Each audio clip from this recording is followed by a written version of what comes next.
Hello guys, so this is what you call maple leaves. So dili pa kayo siya fully bloom ilahang trees. Ayan, dagan kayo na diri guys. Ayan, nindot kayo siya kay ano siya kanang nubo ra siya na kahoy ba. O diba, nindot siya, dili lang siya fully bloom. Ayan, kana po do.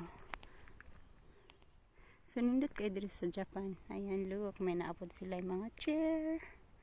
Ayan. Very relaxing kayo siya, guys. Pero perting mingawa. Ayan.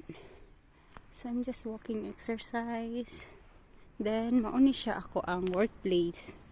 I show you, guys. Itorta mo sa ako ang workplace. So, dari po, hagdanan na siya, guys. More on hagdan na diri. So mo ni siya ang backyard sa mo ang workplace. Ayan, may mga playground sa mga bata.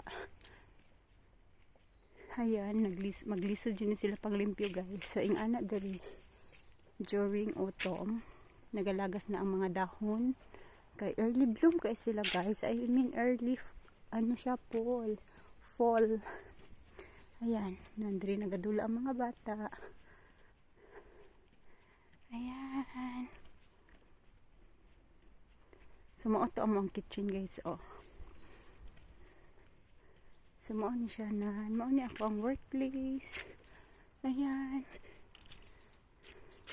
Ayan, mauni ako ang workplace. And Sunday today, walay tao. Ayan. So, dira mi naga-deliver ang mga pagkaon sa mga bata. Mauni lang mga rooms. Ayan. Mauto mong kitchen. Andot kayo. So, mauna mo ang kitchen guys. Oh. Ayan. Dira mi nagaluto. Then, diri po mi naga-deliver og mga pagkaon sa ilang mga rooms. Ayan.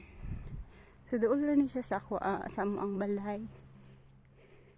Actually, dako ilang kindergarten na school. Ayan. So, dream rin ako na sa una na unta maka-work ko diri. And, granted man siya ni Lord. So, thank you Lord. Ayan. Nindot siya. So, maurato siya guys.